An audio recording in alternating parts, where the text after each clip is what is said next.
எதிர்த்து பேசிட்டு நேர்பட பேசி தொடர்கிறது. திரு நந்தகுமார், உங்கள்கிட்ட இந்த லீகல் ஆஸ்பெக்ட்லேருந்து ரொம்ப முக்கியமான கேள்வியாக, நாளை அந்த தீர்ப்பு வருகிறது. அந்த தீர்ப்பு என்னவாக வேணாலும் இருக்கலாம், நம்ம அதை ஜட்ஜ் பண்ண முடியாதுனாலும் இன்னைக்கு முகுல் ரத்தகி சொல்லியிருக்கிற இந்த கருத்து, ஒரு ஸ்பெஷல் ஒரு செஷனை நீங்கள் கன்வீன் பண்ணுங்கன்னு ஆளுநருக்கு சொல்கிறாரு. சிறப்பு கூட்டத்தொடரை கூட்ட சொல்லி அதில் ஃப்ளோர் டெஸ்ட் செய்யலாம் அப்படிங்கிறாரு. இப்போது அப்படியான ஒரு சூழலில் அவர் யார் இந்த ஃப்ளோர் டெஸ்ட் எடுப்பாங்க? ஏற்கனவே காபந்து முதலமைச்சராக இருக்கிற திரு பன்னீர்செல்வம் இருக்கிறார். அவருடைய ராஜினாமா ஏற்கப்பட்டு விட்டது. ஆனால் அந்த ராஜினாமாவை நான் திரும்ப பெறுகிறேன்னு இவர் சொல்லியிருக்கிறாரு. அதில் இன்னும் ஆளுநருடைய முடிவு என்னன்னு தெரியல.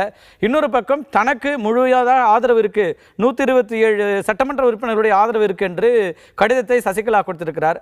இந்த மாதிரியான ஒரு ஃப்ளோர் டெஸ்ட் நடந்தால் யார் இந்த ஃப்ளோர் டெஸ்ட்டை ஃபேஸ் பண்ணணும்? முதலமைச்சராக இருக்கிற பன்னீர்செல்வமா அல்லது சசிகலாவா? அல்லது யார் மூவ் பண்ண வேண்டி இருக்கும்? யார் முதல்ல மூவ் பண்ணணும்? தான் ஃப்ளோர்ல யார் மூவ் பண்றது? கான்ஃபிடன்ஸ் மோஷனா யார் மூவ் பண்றது? அதாவது கவர்னருக்கே அந்த அதிகாரம் இருக்கிறது. கவர்னருக்கே அந்த அதிகாரம் இருக்கிறது. யாரும் அதற்காக மூவ் பண்ண வேண்டாம்.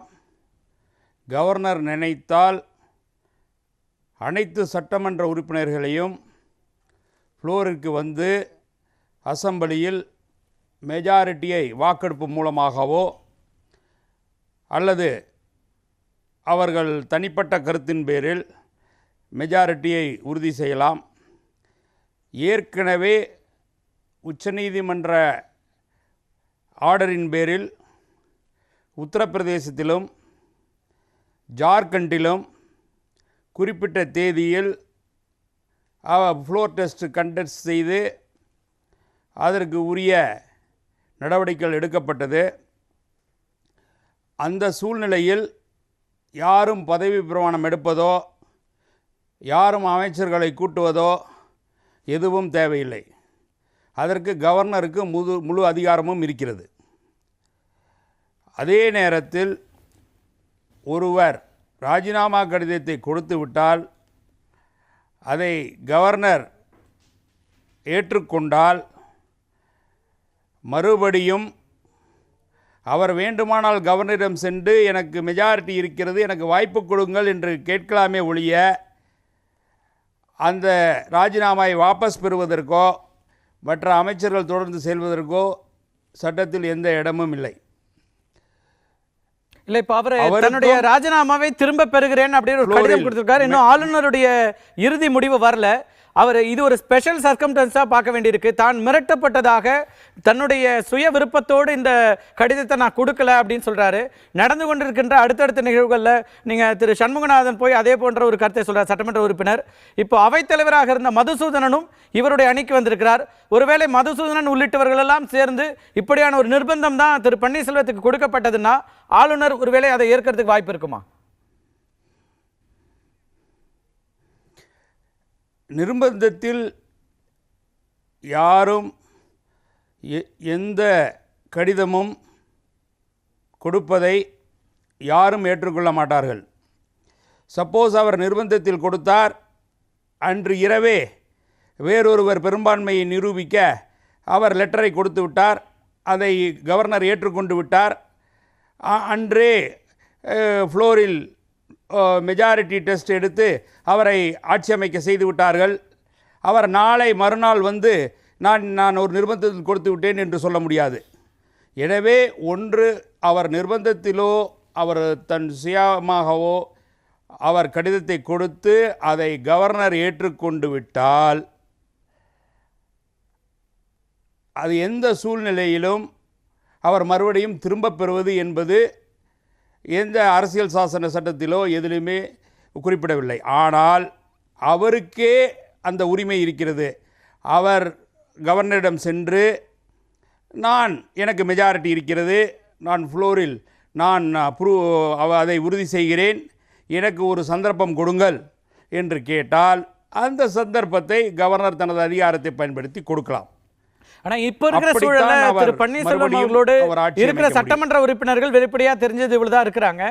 அதை வைத்துக்கொண்டு ஆளுநர் திரு பன்னீர்செல்வத்தை அழைப்பாரா, அல்லது ஏற்கனவே 127 எம்எல்ஏக்களுடைய ஆதரவு இருக்குன்னு சொல்ற சசிகலா அவர்களை அழைப்பாரா? நீங்க எப்படி பார்க்குறீங்க? ஆளுநர் யாரை வேண்டுமானாலும் அழைக்கலாம். ஆளுநர் அசெம்பிளிக்கு அழைத்து ஒருவேளை அசெம்பிளிக்கு வந்தவுடன் அவர்கள் ஒருவேளை அவருக்கு ஆதரவாக வாக்களிக்கலாம், பெரும்பான்மையை கூட்டலாம். இல்லை, கவர்னர் நினைத்தால் யாருக்கு எவ்வளவு ஆதரவு இருக்கிறது என்பதை குறிப்பிட்டதை பொறுத்து அவர்களை வரவழைத்து நீங்கள் யாருக்கு ஆதரவு கொடுக்கிறீர்கள், இப்படி நீங்கள் ஆதரவு கொடுப்பதால் நாங்கள் அவரை அழைக்கிறோம் என்றும் அவர் சொல்லலாம். இல்லை, கவர்னர் யாரையாவது பிடிக்கவில்லை, இல்லை அவர்களுடைய தகுதியோ இல்லை அவர்களுடைய ஆட்சியோ வேண்டாம் என்று அதற்கு சட்ட சிக்கல்கள் வரும் ஏதாவது நினைத்தால் கூட வேறு ஒருவரை நீங்கள் முன்னிறுத்துங்கள், அவருக்கு நீங்கள் பலப்பரீட்சை செய்யுங்கள், அவர்களை யாரெல்லாம் அசெம்பிளி ஃப்ளோரில் நிச்சயமாக வாக்களித்து வெற்றி பெறுகிறார்களோ அவர்களுக்கு வாய்ப்பு கொடுக்கலாம். இது கவர்னரினுடைய தனிப்பட்ட அதிகாரத்தை பொறுத்தது. இந்திய அரசியல் சட்டத்தின்படி யார் ஒருவர் வருகிறாரோ அவர் சட்டமன்ற உறுப்பினராக இருக்க வேண்டும். அதை இல்லாதவர் கூட பாண்டிச்சேரியைப் போல 6 மாதத்தில் அவர் நின்று வெற்றி பெற்றும் வரலாம். இப்போ ஆளுநர் ஒருவேளை நாளையும் கூட அழைப்பு விடுக்கல, நாளைக்கு தீர்ப்பு என்ன விதமாக இருக்கலாம், ஒருவேளை சாதகமாக இருக்கிறது, அப்பீல் டிஸ்மிஸ் ஆகுது, அந்த சூழலிலும் அவர் அழைப்பு விடுக்கவில்லை என்றால் அதற்கு அடுத்ததாக அதிமுகவுக்கு என்ன வாய்ப்புகள் இருக்கும், சசிகலா அவர்களுக்கு என்ன வாய்ப்புகள் இருக்கும், அப்படி காலம் தாழ்த்துவதற்கு வாய்ப்புகள் இருக்கிறதா? நான் என்ன சொல்லுகிறேன் என்றால், இதுவரை யாரும் கூறவில்லை என்றுதான் அதை நினைக்கிறேன். ஒருவர் சென்று கவர்னரிடம் கொடுக்கிறார், எனக்கு தனிப்பட்ட பெரும்பான்மை இருக்கிறது, எனவே என்னை அழையுங்கள் ஆட்சி அமைப்பதற்கு என்று ஒரு கடிதம் கொடுக்கிறார். அது யாராகவே இருக்கட்டும், கவர்னர் என்ன செய்ய வேண்டும், அந்த கடிதத்தில் உள்ளவற்றை அவர் பார்த்து ஒன்று அவரை அழைக்க வேண்டும். அதில் ஏதேனும் அவருக்கு குறைபாடுகளோ இல்லை அவர் ஏதேனும் விசாரணை செய்ய வேண்டுமோ இல்லை உண்மையிலேயே அவருக்கு பெரும்பான்மை இருக்கிறார் என்று நினைக்கிறாரோ அவர் என்ன செய்ய வேண்டும், அதை உரியவர்களை எல்லாம் அழைத்து நீங்கள் உண்மையிலேயே அவருக்கு பெரும்பான்மை கொடுக்கிறீர்களா, ஆதரவு தெரிவிக்கிறீர்களா, நான் ஆட்சி அமைக்க அழைக்கலாமா என்று கேட்க வேண்டும்.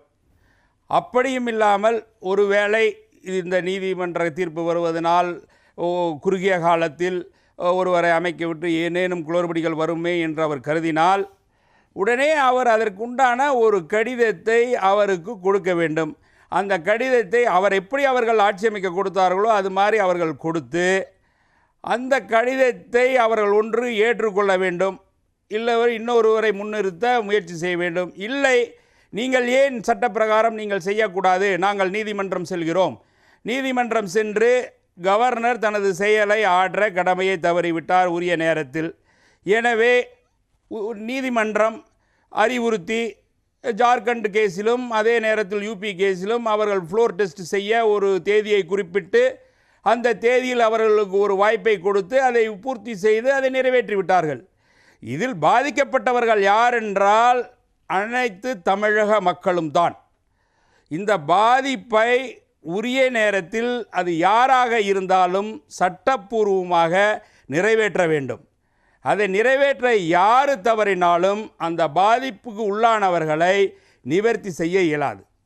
எனவே அனைத்து அதிகாரமும் கொண்ட கவர்னர் அவர்களோ இல்லை மத்திய அரசோ யாராக இருக்கட்டும் அதற்கு உரிய நேரத்தில் உரிய முடிவை எடுத்து ஒரு நல்ல ஒரு தீர்வு காண வேண்டும் என்பது அனைவரின் விருப்பம், என்னுடைய விருப்பமும் கூட. நன்றி திரு நந்தகுமார். திரு மணி, நம்ம பேசிட்டு இருக்கும்போது சுப்பிரமணி உங்கள்கிட்ட கேட்குறது, இதே போல் ஒரு சூழல் வந்ததுன்னா ஆளுநர் என்ன முடிவெடுப்பார் அப்படிங்கிறது இருக்குது. அந்த வித்ட்ராயலை அடுத்த கட்டமாக நகர்த்த முடியாத ஒரு சூழல் இருக்குமா? திரு பன்னீர்செல்வம் நான் ஒரு நெருக்கடியான காலகட்டத்தில் கொடுத்தேங்கிறாரு, அதை திரும்ப பெறுவதற்கான வாய்ப்புகள் இருக்குன்னு சொல்ல முடியுமா, இல்லை முழுவதுமாக நிராகரிக்கப்படணும்னு பார்க்க முடியுமா? இப்போ என்னுடைய வியூப்படி இப்போ சர்வீஸ் ஜூரிஸ்ப்ரூடன்ஸ்னு சொல்லுவாங்க. சர்வீஸ் கேசஸில் ஒரு எம்ப்ளாயி எம்ப்ளாயர் என்னை இந்த கம்பெனி ஓனர் என்னிடம் கட்டாயப்படுத்தி ஒரு ராஜினாமா கடிதம் வாங்கிவிட்டார் அப்படின்னு சொல்லி கொடுத்தீங்கன்னா நீதிமன்றங்கள் அவ்வளவு சாதாரணமாக ஏற்றுக்கொள்வதில்லை. அதை ப்ரூவ் பண்ணுவதற்கு நிறைய வழிமுறைகள் உள்ளன. சாதாரணமாக அது ஏற்றுக்கொள்ளப்படுவதே இல்லை. ஆனால் நீங்கள் அந்த சர்வீஸ் லாவை கொண்டு வந்து இங்கே கான்ஸ்டியூஷனில் பண்ணுறது வந்து, ஏன்னா எங்கேயுமே கவர்னருக்கு ஒரு ஏற்றுக்கொண்ட ஒரு ராஜினாமை திரும்ப பெற்றுக்கொள்வதற்கு ஒரு அனுமதி கொடுக்கக்கூடாது என்ற எந்த சட்டமும் கிடையாது. எங்கேயும் கிடையாது. நீங்கள் அப்படி பார்த்தீங்கன்னா ஜென்ரல் கிளாஸஸ் ஆக்டில் இப்போ அவரோட அந்த டிஸ்கிரிஷனரி பவரில் இதுவும் அடங்குமா? அவர் டிஸ்கிரிஷன் என்ன சொல்ல, டிஸ்கிரிஷன் அப்படிங்கிற டெஃபினிஷன் கிடையாது. பட் இதுவும் ஏன் டிஸ்கிரிஷன் இருக்கக்கூடாது? ஏன்னா ஒரு கவர்னருங்கிறவர் 161 நீங்கள் டெத் பெனால்ட்டி இருந்தால் கூட கம்யூட் பண்ணுற ஒரு பவர் இருக்கிற ஒரு அவ்வளோ கான்ஸ்டியூஷன் உங்கள் மேலே அவ்வளோ கான்ஃபிடன்ஸ் வைக்குது. அப்போது ஒரு இந்த மாதிரி ஒரு அசாதாரண ஒரு குற்றச்சாட்டு, ஒரு முதல்வர் என்னை மிரட்டி வாங்குறாங்கன்னு சொல்கிறாரு. சாதாரணமாக நான் கொடுத்த ரெசிக்னேஷனை எனக்கு மனமாற்றம் ஏற்பட்டு விட்டது, திரும்ப கொடுங்க, சரியான காரணம் இல்லைன்னா அது ஒரு ஜஸ்டிஃபிகேஷனே இல்லாமல் போகலாம். நான் என்ன சொல்கிறேன், இது கொஞ்சம் ஜஸ்டிஃபிகேஷன் இருக்குதுன்னு நான் ஃபீல் பண்ணுறேன். என்னென்னா அவர் சொல்கிறாரு, எனக்கு கடும் நெருக்கடி, அதாவது மிரட்டலான்னு கேட்டதுக்கு மிரட்டல் இல்லைன்னு சொல்கிறாரு. த்ரெட்டன் பண்ணப்படவில்லைன்னு சொல்கிறாரு, ஆனால் நிர்பந்தப்படுத்தப்பட்டேங்கிறாரு. ஸோ இது வந்து ரொம்ப பேசிக் லா. என்னென்னா எந்த டாக்குமெண்ட்டு அண்டர் கொயர்ஷன், ஒரு நிர்பந்தத்தின் அடிப்படையில் கையெழுத்திடப்பட்ட எந்த டாக்குமெண்ட்டுக்கும் லீகல் வேலிடிட்டியே கிடையாது. ஸோ அதை முதல்வர் ஒருவர் சொல்லும் பொழுது, அதுவும் கவர்னரிடம் சொல்லும் பொழுது, அதை அவ்வளவு சீக்கிரமாக தள்ளிவிட முடியாது. ரொம்ப டெக்னிக்கலாக கொடுத்த ராஜினாமா திரும்ப வாங்கக்கூடாது அப்படிங்கிற ஒரு இது வந்து ரொம்ப என்ன சொல்கிறது, ரொம்ப ஸ்ட்ரெயிட்டாக இருக்குது. அதாவது சட்டம் வந்து இன்னமும் வாய்ப்பு இருக்குது அப்படின்றீங்க, அதை முழுமையாக மறுக்க முடியாது. அவர் ஒருவேளை வாய்ப்பு கொடுத்தால் தவறில்லை, வாய்ப்பு கொடுக்கக்கூடாது என்று எங்கேயும் ஒரு ஒரு இது இல்லை சட்டத்தில். இப்போ மற்ற வழக்குகள் இங்கே உயர்நீதிமன்றத்தில் போடப்பட்டிருக்கு, சில வழக்குகள் இன்றைக்கும் கூட வந்தது. அந்த வழக்குகள்லேருந்து இவங்களுக்கு ஏதாவது என்ன விதமான இது வரும்? இன்னும் காலதாமதம் படுத்திட்டாங்க, இன்னும் ஒரு வாரத்துக்கு அப்புறம் போஸ்ட்போன் பண்ணியிருக்காங்கன்னு நினைக்கிறேன் அந்த வழக்குகள். இல்லை, ஆர்டர்ஸ் ரிசர்வ் பண்ணி. இது வந்து அந்த அது வந்து ஹேபியஸ் கார்பஸ். ஹேபியஸ் கார்பஸுங்கிறது என்னென்னா, ஒருத்தர் வந்து இல்லீகலாக கஸ்டடியில் இருக்காங்க, அவங்களுடைய உயிருக்கும் அவங்களுடைய பாதுகாப்புக்கும் ஒரு பெரிய அச்சுறுத்தல் உள்ளது அப்படிங்கிற ஒரு மனிதனுடைய அடிப்படை ஒரு ஃபண்டமெண்டல் ரைட்டை இது பண்ணுற ஒரு வழக்கு. அதில் இன்னும் நீதிமன்றம் கொஞ்சம் சாஃப்டாக இருந்ததுன்றே நான் ஃபீல் பண்ணுறேன்.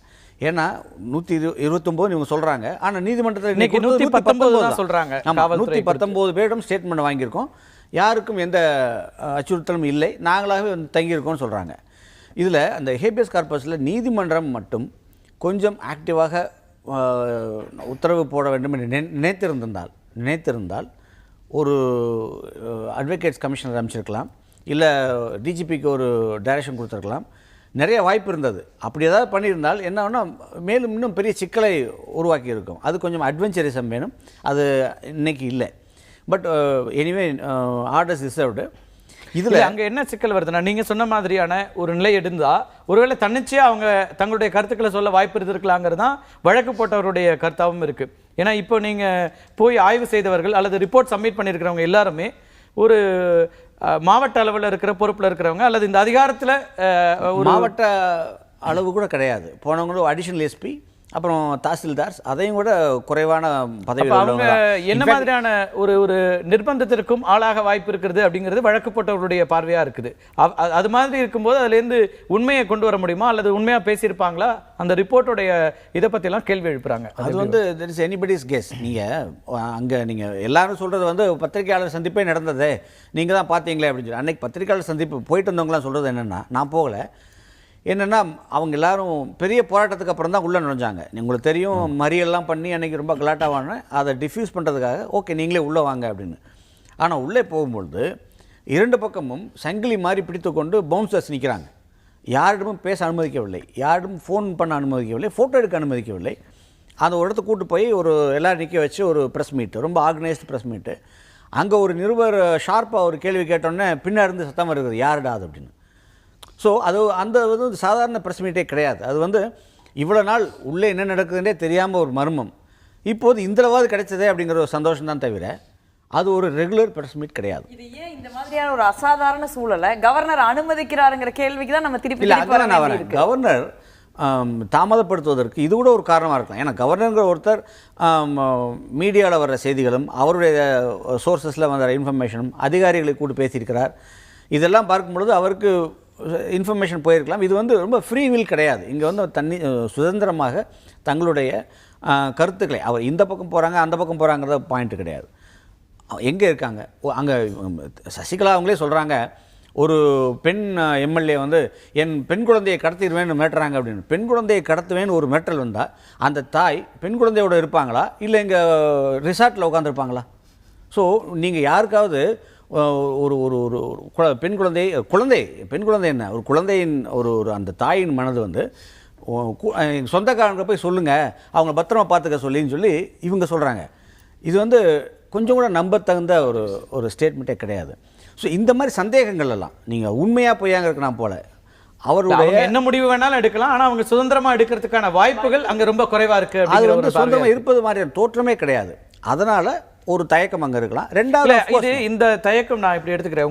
உங்க பார்வையை நம்ம தொடர்ந்து இதை பேசிட்டு இருக்கிறோம். ஆனால் அங்கே இருக்கிற யாருமே சாதாரண நபர்கள், சாமானியர்கள் இல்லை. அவங்க பல வருஷமா அரசியல் இருக்கிறாங்க. அவங்க ஒவ்வொருத்தருக்கும் பின்னாடியும் ஒரு பின்புலம் இருக்கிறது.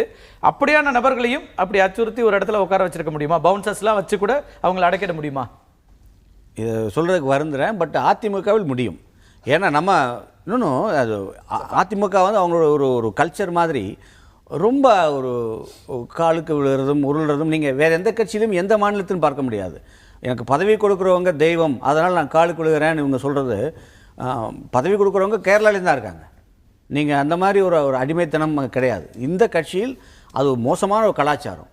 அதனால் பல காரணங்களுக்காக அங்கே ஒரு நல்ல பலம் என்னென்ன கட்சியில் ஒரு சாதாரண ஒரு நாள் சொல்லுவாங்க, ஒரு கண்டக்டர் இருந்தார், எல்லாருக்குமே வாய்ப்பு கிடைக்குங்கிற ஒரு அதீத விசுவாசமாக கூட இருக்கலாம். ஆனால் அந்த மாதிரி ஒரு அடிமைத்தனத்துக்கு பார்டர் வர்ற அந்த ஒரு பண்பாடு அங்கே இருக்கிறது. அதனால் 129 பேர் 119 பேர் இப்போது அவர்களை ஒரு கட்டுக்குள் வைத்திருக்க ஜோதி சுப்பிரமணிய சார் சொல்றதா, இந்த ராணுவ கட்டுப்பாடுன்னு ஒரு பிம்பம் உருவாக்கப்படுதில்ல, இது முழுக்க முழுக்க ஜனநாயகத்துக்கு விரோதமானது. நீங்க அவர் சொல்ற மாதிரி அதிமுகங்கிற கட்சிக்குள்ள உள்கட்சி மற்ற கட்சியில பேச முடிகிற மாதிரியோ கருத்து சொல்ற முடிகிற மாதிரியோ அவங்களுடைய ஒரு மூளைச்சலவை செய்யப்பட்டது போலதான் இருக்கு. அததான் ராணுவ கட்டுப்பாடுங்கிற மாதிரி நமக்கு வந்து முன்னிறுத்தப்பட்டது.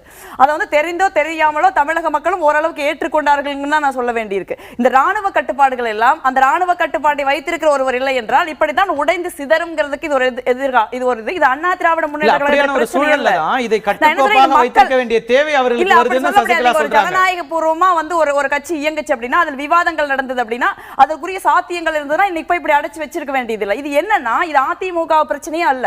இது இந்த இடத்துல என்னன்னா யார தலைவரா தேர்ந்தெடுக்கலாம், பொதுச் செயலாளர் தேர்ந்தெடுக்கலாம்ங்கிறது அவங்க பிரச்சனை. இன்னைக்கு வந்து தெருவில் நிக்கிறப்ப இன்னைக்கு வந்து 8 கோடி தமிழக மக்களின் எதிர்காலத்தில் ஒரு இருட்டு நிழல் படுகிறது. அதனால அரசியல் கட்சிகள்ல வந்து இப்ப இந்திய ஜனநாயகம்ங்கிறது ஒரு பிரதிநிதித்துவப்படுத்தப்பட்ட ஜனநாயகம். இப்ப நமக்கு சட்டமன்ற உறுப்பினர் எல்லா கட்சிகளுக்கும் எல்லா கட்சிகளுக்கும் தான் போறது. ஆனா இங்க அவர் சொல்ற மாதிரி இங்க வந்து ஒரு சேனலைஸ் பண்ணப்பட்டு இருக்கு. எல்லா கட்சியிலும் நீங்க கருத்து சொல்ல முடியும். இப்ப பல கட்சியில கருத்து சொல்றாங்க, பாரதிய ஜனதாலயும் கருத்து சொல்ல முடியும் இல்லையா? என்ன எல்லா கட்சியிலும் அப்ப நீங்க அதையும் சேர்த்து சொல்றீங்க. கருத்தை மோடி அவர்களுக்கு முன்பு பாரதிய ஜனதா கட்சியிலும் கருத்து சொல்லப்பட்டதுன்னு சொல்றதுல எனக்கு திரு சுப்பிரமணிய சாமி வெளிப்படையா சொல்றாரு, கருத்து சொல்ல உரிமை இருக்கு அவருக்கு. அந்த இடத்துல மாற்று கருத்து சொல்லிட்டானே இருக்காரு. அந்த இடத்துல பிஜேபி வந்து ஒரு விதத்தில் சுப்பிரமணிய சுவாமி அவர்கள் மூலமாக சசிகலாவிடம் ஒரு பேரத்தையும் இன்னொரு பக்கம் மற்றவர்கள் மூலமாக ஓ பன்னீர்செல்வம் ஒரு பேரத்தையும் பேசுகிறாங்க.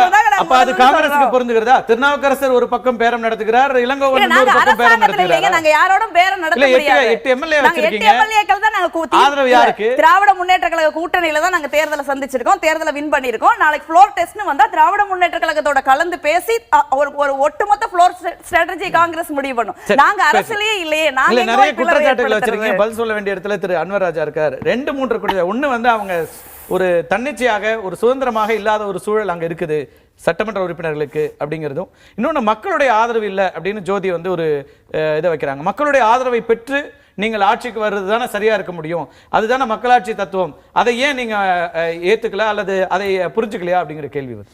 அதாவது நாங்கள் புரிஞ்சுக்கிறோம். அதாவது எப்படின்னா இப்போ வந்து ஒரு முதலமைச்சர் வந்து நிரந்தரமான முதலமைச்சர் இல்லை, காபந்து சர்க்காருடைய முதலமைச்சர் உருவாக்குனது நீங்க தானே. நிரந்தரமா முதலமைச்சர் இருந்தாரு இல்ல, காபந்து சர்க்காருடைய முதலமைச்சர் அவர்கள் நாங்க இல்லை, இது ஓபிஎஸ் தான்.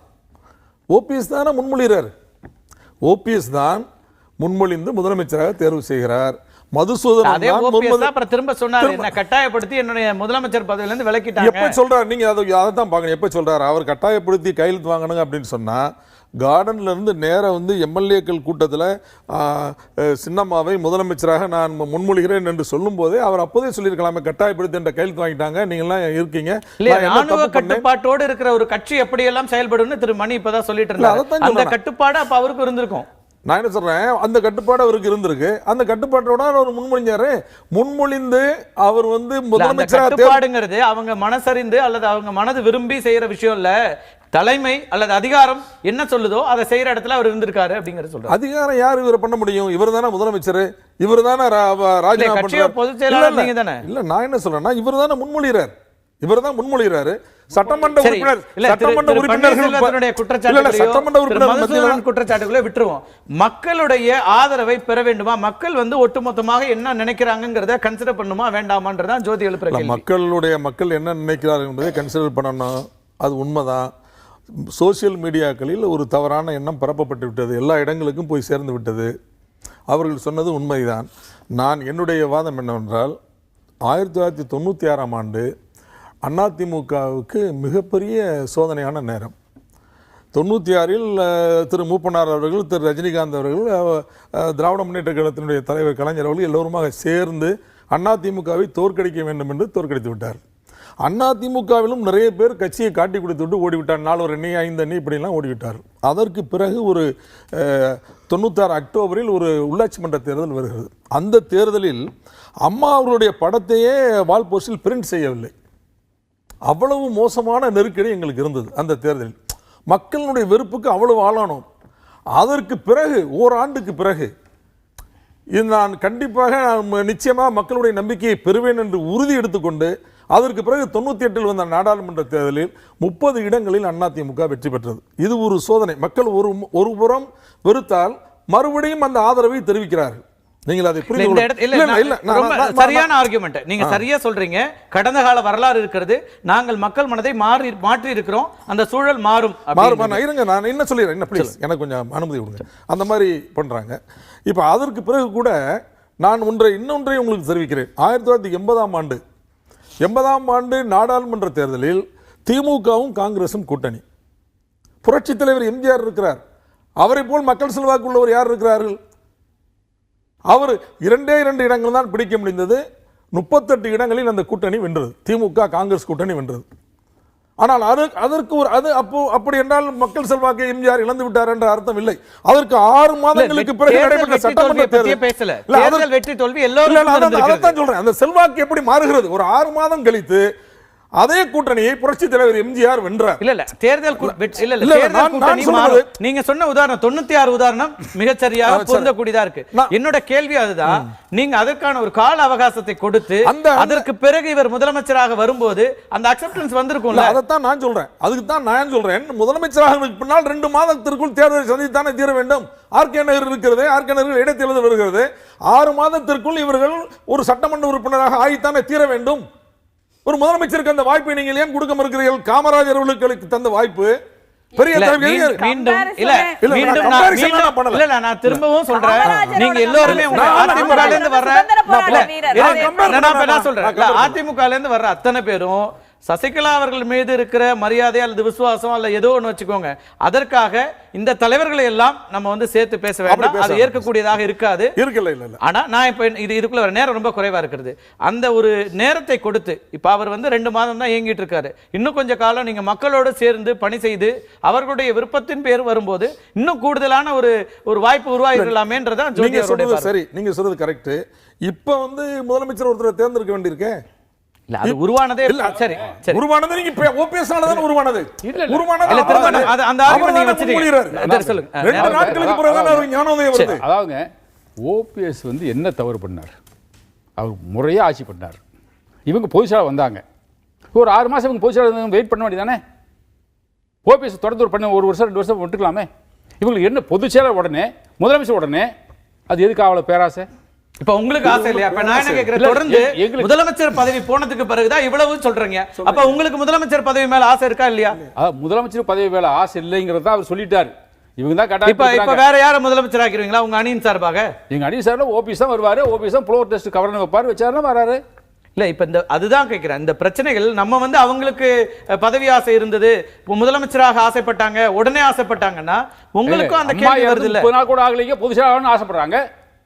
எங்க இல்ல அம்மா இறந்த உடனே நான் இல்ல ஒரு ஜெயலலிதா அவர்கள் இருந்த உடனடியாக அந்த நள்ளிரவிலேயே உடனே ஒரு பதவியை உங்களுக்கு வந்து முதலமைச்சராக்க வேண்டிய தேவை இருந்ததா இல்லையா? கிரைசிஸ் வந்துடக்கூடாது, இல்ல பொலிட்டிக்கல் கிரைசிஸ் வந்துடக்கூடாதுன்னு ஏற்க வச்சாங்க. அன்னைக்கு அவங்க என்ன சொல்றாங்க, அன்னைக்கு நான் நினைச்சிருந்தா நான் முதலமைச்சர் ஆயிருக்கலாம், நான் ஏன் ஆகல, நான் முதலமைச்சரா இவர பன்னீர்செல்வத்தை தானே நான் ஒருத்தன் சொன்னேன்றாரு. பன்னீர்செல்வமே சொல்றாரு, ஏன்னா அவங்க தான் வற்புறுத்துனாங்க. இல்ல அததான் இன்னைக்கு பேட்டியில இவங்க சசிகலா சொல்றாங்க, நான் நினைத்தா அன்னைக்கு ஆயிருக்க முடியும், ஆனால் நான் அதை ஏத்துக்கல. இல்ல பன்னீர்செல்வமே சொல்றாரு, என்ன அவங்க தான் வற்புறுத்துனாங்க, அதனால தான் வந்தேங்கறாரு. அவங்க தான் கட்டாயப்படுத்துறாங்க, வந்தாரு. சரி, இப்ப உங்களுக்கு 8 எம்எல்ஏக்கள் தான் இப்ப வரைக்கும் இருக்காங்க.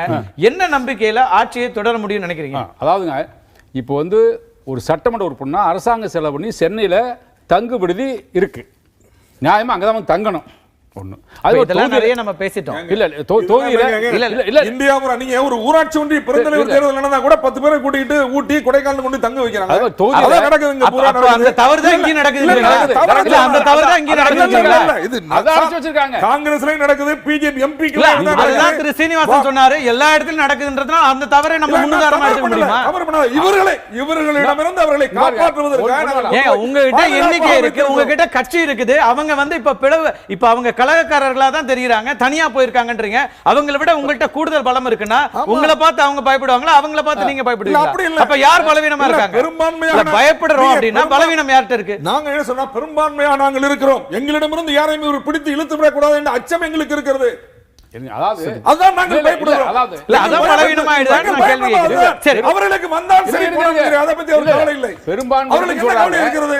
யார் 4 பேர் வந்தால் என்ன போனால் என்ன? இல்ல வடிவேல், என்னோட ஒரு கேள்வி இருக்கு. நீங்க வந்து தொடக்கத்துல இருந்து சொன்னது, திரு பன்னீர்செல்வம் அவர்கள் சொன்னது, இந்த கட்சி கட்டுக்கோப்பாக இருக்க வேண்டும் என்பதனால நான் வந்து ராஜினாமா கொடுத்தேன். நீங்க இன்னைக்கு கட்சி கட்டுப்போடு யார் இருக்கா?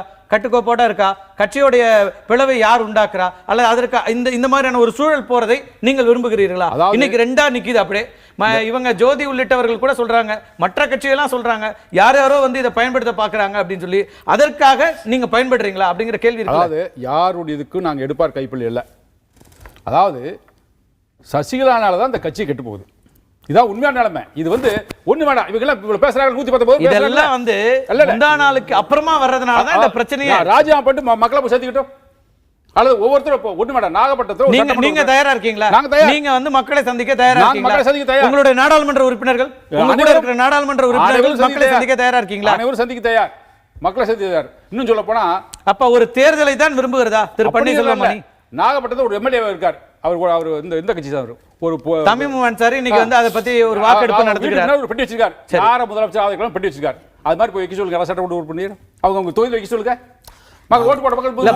மக்களுடைய ஆதரவு திரு பன்னீர்செல்வத்திற்கு இருக்கிறது என்பதை நாங்க வந்து பார்த்துட்டு இருக்கோம், நிறைய நாங்களும் வந்து ஊடகங்கள் மூலமா எடுத்துட்டு இருக்கோம், இதெல்லாம் வேறு. ஆனால் நான் கேட்பது, இந்த ஆதரவு இதெல்லாம் இருந்தாலும் கூட நீங்கள் வைக்கிற வாதங்கள் இருக்கிற எவ்வளவு ஓட்டைகள் இருக்கு, நீங்க உங்கள் மீதான நம்பிக்கை ஒவ்வொரு நாளும் குறைதா இல்ல? ஆட் பண்ண விரும்புற மக்கள் சொன்னதுனால ஒரு தமிழ்நாட்டோட லார்ஜர் கோல் கருதி நாளைக்கு நாங்க முதலமைச்சராக உங்க கிளைம் பண்றதுனால நான் கேட்கிறேன். நீங்க வந்து டாஸ்மாக் கரைகளை மூடணும்னு மக்கள் விரும்புறாங்க, மணல் எடுக்க கூடாதுன்னு மக்கள் விரும்புறாங்க. இதே பொதுப்பணித்துறை அமைச்சராக இருந்த பன்னீர்செல்வம் அவர்கள் இன்னைக்கு வந்து விவசாயிகள் அழிவின் விளிம்பில் இருக்கிறார்கள் என்றால் தமிழகத்தில் நடக்கிற மணற்கொள்ளை ஒரு காரணம். மக்கள் மணற்கொள்ளை எதிர்க்கிறார்கள்ங்கிறப்ப நீங்க நாளை காலையில நீங்க காபந்து முதலமைச்சரா இருந்தாலும் எல்லா மைனிங்கையும் மூடுங்க தமிழ்நாட்டுல. காவந்து சர்க்கார் முதலமைச்சர் ஒரு கொள்கை முடிவு எடுக்க முடியாது.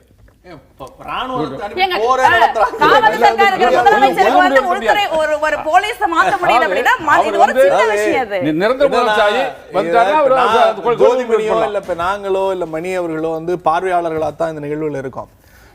மரியாதைக்குரிய அன்வராஜா அவர்களும் மரியாதைக்குரிய வடிவேல் அவர்களும் மாறி மாறி ஒவ்வொருத்தரை புனிதர் பட்டம் சுமத்தி கொள்கிறார்கள்.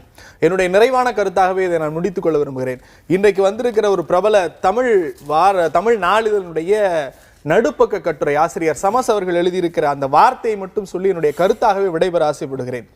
ஜெயலலிதா என்பவரினுடைய உள்கிடக்கையில் இருந்த சாத்தானின் பிம்பம் தான் சசிகலா.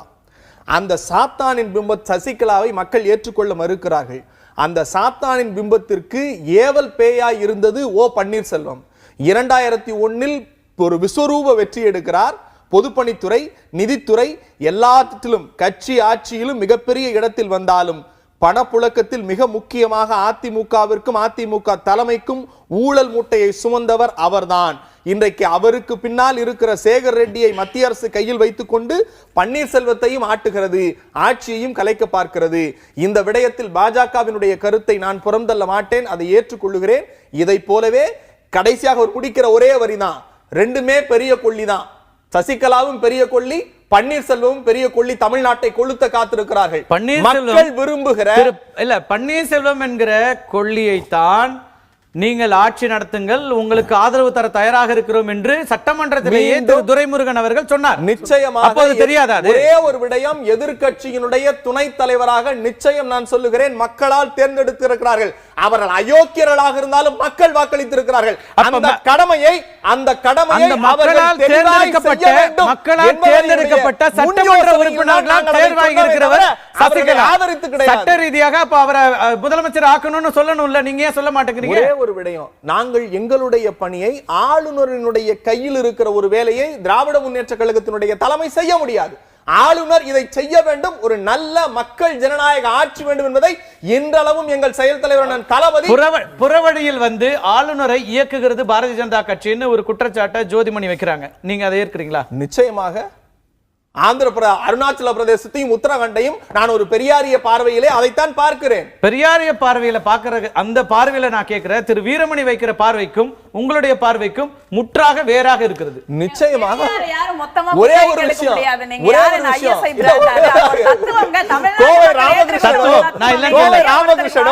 ஆணைமுத்துவும் வீரமணியும் நான் என்ன கேட்கிறேன், திராவிட முன்னேற்ற திரு பெரியாரை படித்தவர்கள் இல்ல, திராவிட முன்னேற்ற கழகம் எப்பவுமே மாநில உரிமைகள் பேசுறது, ஸ்டேட் அட்டானமி பேசுறது, மத்திய அரசாங்கம் இப்படியான நிலைகள் எடுக்கும் போதெல்லாம் கடுமையாக எதிர்க்கிறது. ஆனால் அப்படியான ஒரு எதிர்ப்பை ஏன் பதிவு செய்யல? நீங்க இந்த மாதிரியான ஒரு கடிதம் வந்தபோது, ஓ பன்னீர்செல்வத்தினுடைய அந்த கடிதம் வந்ததற்கு அடுத்து அந்த பேட்டி முடிவதற்குள்ளாக உடனடியாக ஒரு நல்லாட்சி கவர்னர் இதை உடனடியாக கருத்தில் கொண்டு தமிழகத்திற்கு வர வேண்டும் என்று இந்த நிமிடம் வரை இன்றைக்கு நடைபெற்றிருக்கிற உயர்நிலை செயல் திட்ட குழுவினுடைய தீர்மானம் எண் 7 மிகவும் வலியுறுத்தி இருக்கிற தீர்மானம். மக்கள் வாக்களித்திருக்கிறார்கள். மக்களுக்கான நல்லாட்சி நடைபெற வேண்டும். சட்ட ஒழுங்கு சந்திச்சிருக்கிறது. அதிமுகவை சார்ந்த முக்கிய பிரமுகர்கள் நடுரோட்டில் வெட்டி கொல்லப்படுகிறார்கள். நந்தினி, ஹர்ஷினி என்று படுகொலைகளுடைய தேசமாக தமிழகம் மாறிக்கொண்டிருக்கிறது என்றால் அதை கண்டிக்கிற பொறுப்பு எங்களுக்கு இருக்கிறது. அதை தெளிவாக கண்டிக்கிறீங்க. இந்த பிரச்சனைகள் எல்லாம் தொடங்குவதற்கு முன்னால் பாரதிய ஜனதா கட்சியை நேரடியாக விமர்சனம் செய்த கட்சி திமுக.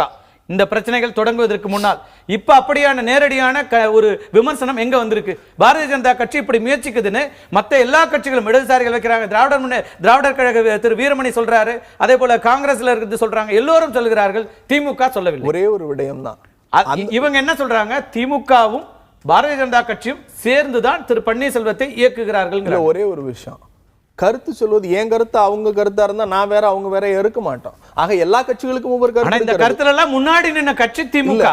இதற்கு முன்னால மாநில உரிமைகள் எல்லாம் ஸ்டேட் அட்டானமஸ் பேசும்போதெல்லாம் திமுக முன்னாடி நின்றது. சொல்லுகிறேன், மாநில சுய உரிமைக்கும் மாநில சுயாட்சிக்கும் எந்த பங்கமும் வந்துவிடக் கூடாது என்பதில் மிக தெளிவாக அண்ணன் தளபதி அவர்கள் மிக தெளிவான கருத்தை பதிவு வைத்திருக்கிறார். அந்த அடிப்படையில் தான் இன்றளவும் வருகிற கட்டுரைகளும் அவருடைய செய்திகளும் வந்து கொண்டிருக்கிறது.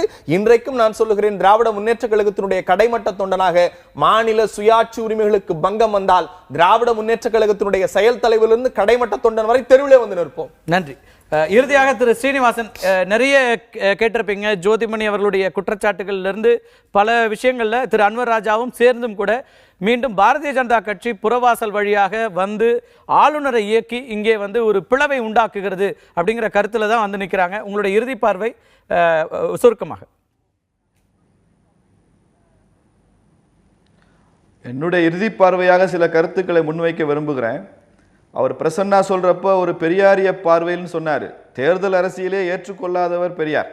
அவரை கொண்டு வந்து இதுல செயற்கையாக திணிக்கிற முயற்சியை திமுக செய்ய வேண்டாம்னு நினைக்கிறேன். அவரை மட்டுமாவது விட்டு வச்சிடலாம் திமுக காரங்க. இந்த தமிழ்நாட்டில் நடைபெறுகிற இந்த குழப்பங்கள், இந்த அரசியல் குழப்பங்கள் இறுதி பார்வையினால யாரும் குறுக்கிட வேண்டாம்னு நினைக்கிறேன். எனது கருத்துக்களை சொல்ல அனுமதிக்கணும்னு நினைக்கிறேன். பிரச்சனை இல்ல குறுக்கிட வேண்டாம் நினைக்கிறேன். நீங்க பேசுறப்ப எல்லாம் நான் கேட்டுக்கிட்டு இருந்தேன். பெரியார் பல கருத்துக்களை சொல்லி இருக்கிறார். பெண்ணுக்கு கற்பு தேவையில்லை என்று சொன்னார், அரசியல் வேண்டாம் என்று சொன்னார். எல்லா விடயங்களினுடைய பார்வை வேறு. ஏபிவிபி அதை ஒற்றுக்கொள்ளுகிறதா? இல்ல ஒவ்வொருத்தர பேசலாம். இல்ல கருத்தியல் ரீதியா பேசுங்க. நான் கருத்தியல் ரீதியா தான் பேசுறேன். இறுதி சுற்று என்று சொல்லி அழைத்திருக்கிறீர்கள். எனது இறுதி கருத்தை நான் சொல்ல விரும்புகின்றேன். இதுல தயவு செய்து குறுக்கிட வேண்டாம் என்று நினைக்கின்றேன். இதற்கும் பெரியாருக்கும் சம்பந்தம் இல்லை என்பதுதான் எனது கருத்து. இரண்டாவது விஷயம், தமிழகத்தில் இவ்வளவு முக்கியமான அரசியல் குழப்பங்கள் நடைபெற்று கொண்டிருக்கிற நேரத்தில் திராவிட முன்னேற்ற கட்சி தமிழக அரசியலில் விளையாடுகிற ஒரு கட்சியாக இல்லாமல் வேடிக்கை பார்க்கிற ஒரு கட்சியாகத்தான் இருக்கிறது. வேறு எந்த ஒரு மாநிலத்திலும் எதிர்க்கட்சி இப்படி ஒரு நான் நியூட்ராலிட்டி மெயின்டைன் பண்றேன்னு சொல்லி அமைதியாக ஓரமாக இருந்ததாக இதற்கு முன்னால முன்னுதாரணங்கள் இல்லை. எதிர்க்கட்சிகள் தைரியமாக ஒரு கருத்தை சொல்லி இருக்கிறார்கள். திமுக மாத்திரம்தான் வேடிக்கை பார்க்கிற ஒரு கட்சியாக இருந்து கொண்டிருக்கிறது. மூன்றாவதாக சகோதரி ஜோதிமணி அவர்கள் சொல்லும்போது தமிழகமே ஸ்தம்பித்திருக்கிறதுக்கு அது கவர்னர் தான் காரணம்னு சொன்னாங்க. அதை நான் முழுமையாக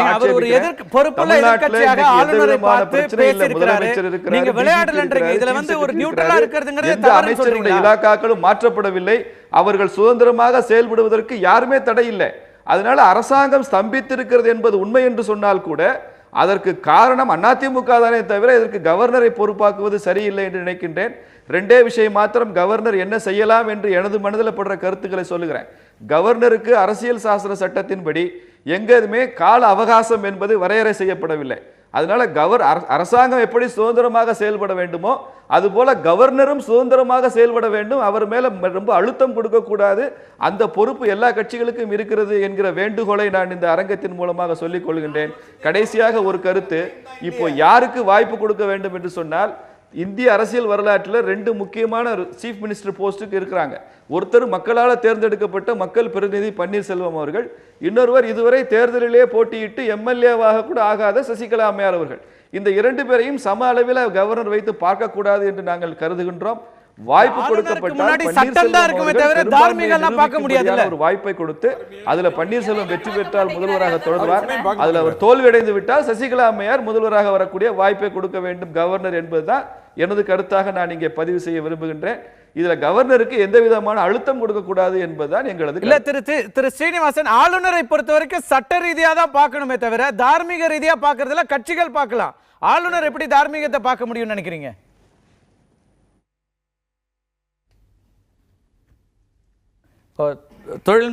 தொழில்நுட்ப ரீதியாக சிக்கல் இருந்திருக்கிறது. இல்ல அவருக்கு இப்ப வந்து நம்ம பேசுவது என்னன்னு கேட்காது. அதனால புதிய குற்றச்சாட்டுகள் போனா அவர் பதில் சொல்ல முடியாது. தளபதி அவர்கள் கவர்னரை சந்தித்து ஒரு கடிதத்தை கொடுத்திருக்கிறார். சட்ட ஒழுங்கை பேணி பாதுகாக்க வேண்டும், நிலையான ஆட்சி வேண்டும், மக்களாட்சி வேண்டும். ஒரு எதிர்க்கட்சி தலைவர்கள் இதுவரைக்கும் செய்யாத சரித்திரத்தை ஒவ்வொரு நாளும் தமிழகம் இழந்து கொண்டிருக்கிறது, தமிழக மக்கள் இழந்து கொண்டிருக்கிறார்கள் வச்சுதான் நம்ம எல்லாத்தையும் வந்து பார்க்க வேண்டியது. மெஜாரிட்டி எம்எல்ஏக்களால் தேர்ந்தெடுக்கப்பட்ட ஒரு தலைவரை ஆட்சி அமைக்க அழைக்காமல் இவ்வளவு அலங்கோலப்படுத்துவது மக்களுக்கு எதிரான செயல், ஜனநாயகத்துக்கு எதிரான செயல். அரசியல் சாசனத்தை நிலைநிறுத்த வேண்டிய கவர்னரே அதை எதிர்த்து செய்கின்ற நடவடிக்கை என்றுதான் எடுத்துக்கொள்ள முடியுமே தவிர இது ஒரு தவறான முன்னுதாரணமாக இந்தியா முழுவதும் வந்துவிடக்கூடாது, வேறு எல்லா இடங்களிலும் வந்துவிடக்கூடாது. கவர்னர் யாருக்கு செல்வாக்கு?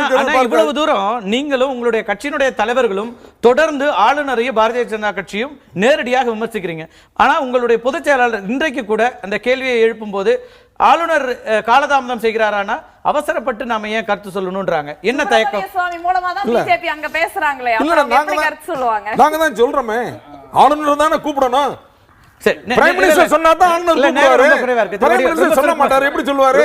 சொன்னா எங்க கட்சியை புழக்க முடியாது, எங்களை உடைக்க முடியாது. அரசியலமைப்பு சட்டப்படி கவர்னருக்கு முழு அதிகாரம் இருக்கு. டிஸ்கிரிஷனரி பவர்ங்கிறத அவர் பார்த்து முடிவு பண்ணக்கூடிய விஷயம். இதுல வந்து ஒரு உச்ச நீதிமன்றத்தில் ஆளுநரை பற்றி ஆளுநருக்கு டிஃபெண்ட் பண்றதுல ரெண்டு பேர் முக்கியமா இருக்கீங்க. ஒன்னு திரு பன்னீர்செல்வம், அதே போல பாரதிய ஜனதா கட்சி. ஆளுநர் சட்டம் தான் பேசுறோம். அந்த ஒன்லைனை எப்படி புரிஞ்சுக்க? நீங்க சட்டம் தான் பேசுறீங்க, பேசுறோம். அதுல இருந்து ஒரு விஷயங்கள் சில விஷயங்கள் புரிதல் வருதுன்ற. இதுல என்ன சார்? சரி, அவங்க ஒண்ணா இருக்காங்க, அவங்க சேர்த்து ஒண்ணா இருக்காங்க. நேரல உங்க முதலமைச்சர் இல்லத்துல நடிகர் இயக்குனர் திரு ராகவா லாரன்ஸ் வந்திருக்கிறாரு. அவரும் முதலமைச்சருமாக சேர்ந்து பத்திரிகையாளர் சந்தித்துக் கொண்டிருக்கிறார்கள். இன்றைய இந்த விவாதத்திற்கு வந்து பங்கெடுத்து உங்களுடைய கருத்துக்களை முன்வைத்ததற்கு மிக்க நன்றி. மீண்டும் ஒரு நிகழ்ச்சியில் சந்திக்கலாம். முதல்வருடைய இந்த பத்திரிகையாளர் சந்திப்பை தொடர்ந்து பார்க்கலாம். முடிஞ்ச பொங்க வச்சுட்டு 7 மணிக்கு 7லேருந்து 7:15 வரைக்கும் மொட்டை மாடியோ எல்லாரும் மொட்டை மாடியில் இல்லைன்னா ரோட்லன்னா நடு ரோட்ல இல்லை, அவங்க வீதியில சைட்ல யாருக்கும் டிஸ்டர்ப் இல்லாம மெரினால தெரிஞ்ச அந்த வெளிச்சம் இருக்குல்ல, செல் டார்ச், அது வந்து மொட்டை மாடியில வெறும் மெரினால தெரிஞ்சதுக்கே அப்படி இருக்கு. இது 18ஆம் தேதி வந்து பிப்ரவரி 18ஆம் தேதி 7 மணிலேருந்து 7:15 வரைக்கும் உலகம் முழுவதும் இருக்க தமிழ்நாடு மக்கள் தெரிஞ்சா அந்த வெளிச்சம் வந்து கற்பனை. அது நாங்கள் ஃபேஸ்புக் ட்விட்டர்ல போட்டோன்னே சின்ன குழந்தைங்க வந்து ஆட்டோ டிரைவர்ல இருந்து எல்லா ஆர்டிஸ்டும் எல்லாமே கூட இப்போ கோய் சார் கூட பேசி அனுப்புனாங்க. ரொம்ப சந்தோஷமா இருந்தது. இங்க நான் ஏன் வந்திருக்கேன்னா அது காரணம், அந்த ஜல்லிக்கட்டு எங்களுக்கு 7 நாள் நாங்க போராடினாலும் எங்க சார்பில் போய் வாங்கி வந்தது ஐயா தான். அந்த ஐயாவுக்கு நன்றி சொல்லிட்டு ஃபர்ஸ்ட் இந்த விஷயத்தை வந்து அவர் கையால அதை ஸ்டார்ட் பண்ணணும்னு எனக்கு ஒரு ஆசையா இருந்தது. ஸோ அவர்கிட்ட சொல்லி அவருடைய ஆசீர்வாதம் வாங்கிட்டு நம்ம அதுக்கு வந்து சொன்னவொடனே என்ன சொல்லுவாரோ அந்த டைம்ல வந்து இதெல்லாம் வேணாம்னு சொல்லுவாரு. இப்படி எல்லாம் கூட நினைச்சுட்டு வந்த ஸ்டூடெண்ட்ஸ் எல்லாமே கேட்டோடனே ரொம்ப நல்லா இருப்பான்னு அப்படியே வாழ்த்து சொன்னாரு. நாங்க அந்த 18 எதிர்த்து பேசிட்டு